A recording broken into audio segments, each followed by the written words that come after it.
Di suatu siang yang terik, tampak seorang anak laki-laki dengan pakaian lusuh memasuki sebuah kedai minum.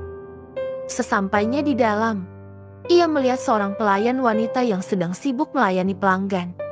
Dengan hati-hati, ia mendekati pelayan wanita itu dan bertanya, "Permisi, berapakah harga es krim sundae?" Pelayan wanita itu melirik anak laki-laki itu sembari menjawab, 50 sen. Anak laki-laki itu merogoh sakunya dan mengeluarkan segenggam uang recehan. Ia mulai menghitung uang-uang recehnya dengan cermat. Pelayan wanita itu mengerutkan keningnya dan merasa tidak sabar, karena bagaimanapun juga, dia memiliki pelanggan lain yang mengantri dan menunggu untuk segera dilayani. Usai menghitung uang-uang recehnya, anak laki-laki itu menatap si pelayan wanita dengan polos dan bertanya, "Maaf, kalau es krim biasa, berapa harganya?" Pelayan wanita itu menghela nafas dan menggelengkan kepala dengan sedikit kesal. 35 sen, jawabnya dengan nada jengkel. Sekali lagi, anak laki-laki itu menghitung uang recehannya. Setelah itu dia berkata, "Saya memesan es krim yang biasa saja." Anak laki-laki itu meletakkan 7 keping uang pecahan 5 sen di atas meja. Lalu dia mengambil tempat duduk dan menunggu es krimnya disajikan.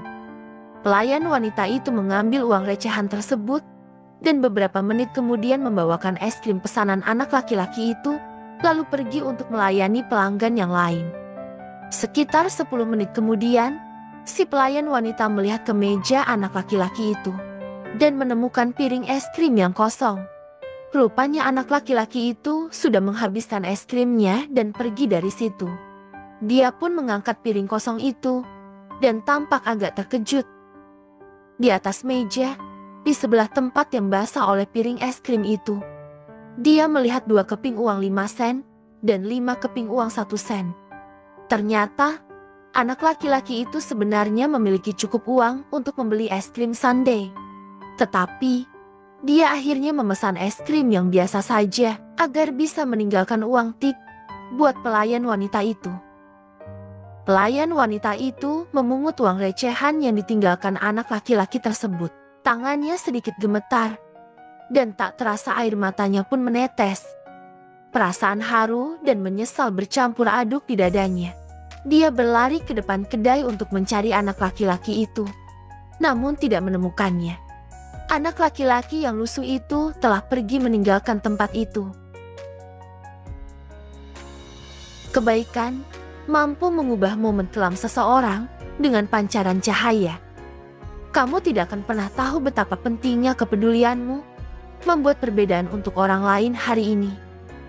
Bersikap baiklah, karena setiap orang yang kamu temui sedang berperang dalam pertempuran yang tidak kamu ketahui sama sekali. Terima kasih sudah menonton video ini, semoga bermanfaat, dan sampai jumpa lagi di kisah inspiratif berikutnya.